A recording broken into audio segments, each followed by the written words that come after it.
What's good? It's your girl Taylor Imani, also known as Monty J Rain, in this God fearing thing. And today is day 9 of the My Vember series. I'm having a rough day. Like, it's not even a rough day. I'm overwhelmed with my spiritual walk.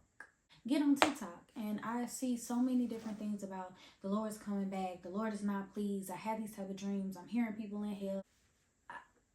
The government has so much going on. Like, the government is shut down. We're supposed to be voting. The price of living is so high right now. Then on top of that, inflation, they're making it impossible for people to actually get out of the country. We have a felon for a president who is in cahoots with so many different evil people. So many children and people are going missing. Like, right now, it's a girl that I went to high school with named Maya McDonald who is missing. So, you know, I want to bring attention to that as well. We ain't even running the same friend group, but I knew her. She had the prettiest dimples, still has the prettiest dimples in the world. Like, where is Maya at? It's just so much going on.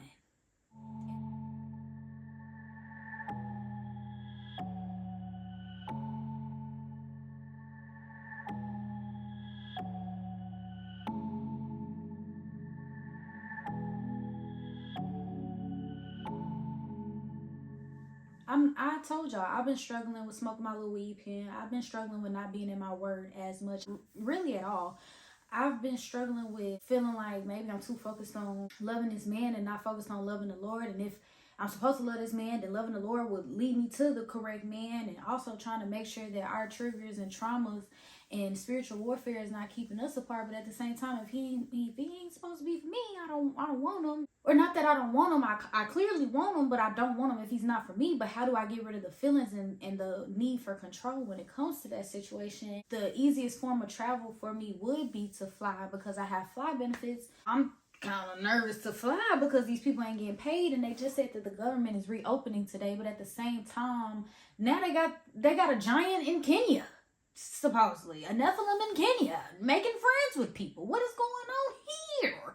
You know, it's just so much going on. I even wrote a song that's gonna be on one of my projects coming out soon, because I have 3 projects that I'm working on. If you want to know more about that, you can go to my TikTok. I'm struggling with self-pleasure because I'm not really, well, I was gonna say I'm not really having sex, but I haven't been peachy keen with that either. It's just, anyway, in the song that I wrote this in September when they said that Jesus was coming back during the Feast of Trumpets, which of course clearly he didn't choose that time to return. But I heard the rapture was last week.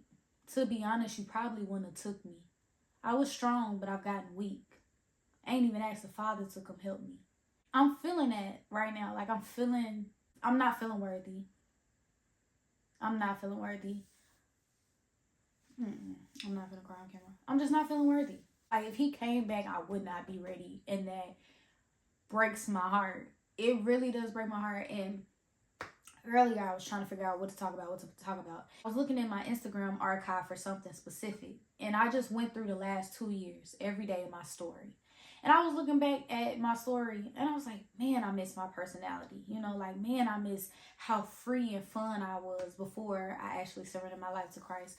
But then as the time went on, I saw how Jesus really, like, turned my heart, how God and Jesus got a hold of me, and how they got a hold of my heart, and how my posts started changing. Still me. Like, I was still fun. I was still personable and funny and all of those things, but it just changed. Like, my desires changed, my wants changed, the people in my life changed, what I was connecting to changed, what I wanted to talk about changed. Like, all of those things just changed, and it felt good to know that there has been so much growth, but it just feels like it's not enough.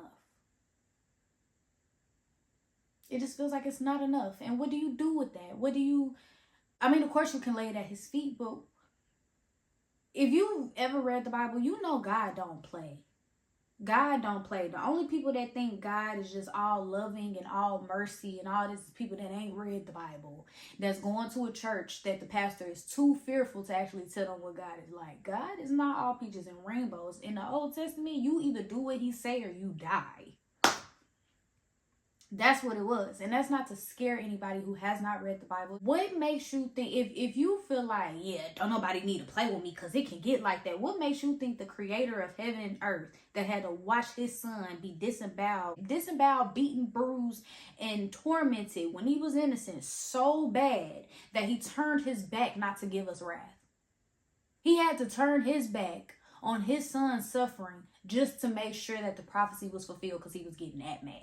If you think somebody like that, who the whole time knew this was going to happen and still had to say, you know what, let me not look at this while I really murk something. What makes you think the person that created you is somebody to be played with? And I know that it's people out here who don't consider God at all. They don't think about him at all. Matter of fact, they think about him, believe that he's real, know that he's real, and still choose to go against him to assert some type of dominance over him, or what they think is dominance over him. Yeah, you real, but I'm gonna get my way. Like, think about all these people that are trafficking women, men, children. Not only human trafficking, but also like organ. People in politics and the type of stuff that they doing, all the stuff that they hiding over in Iran. Because let's be honest, at first we were fighting with them because it was gas, right?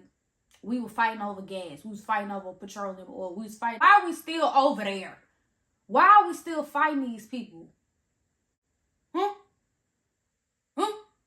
These are the real questions that need to be asked. What are y'all hiding? Because I feel like I know exactly what they're hiding. Everybody kind of forgets. Everybody thinks the devil is in hell. No, the devil is here on earth. Did y'all not read that? Him and a third of the angels were cast down. Let's take a moment to think about that. A third of the angels. But also, Jesus said in the Garden of Gethsemane, was it the Garden of Gethsemane? Jesus said that he could call legions of angels if he wanted to. Because I believe he was talking to Peter after he sliced the ear off. Yeah. Talking about I could call legions.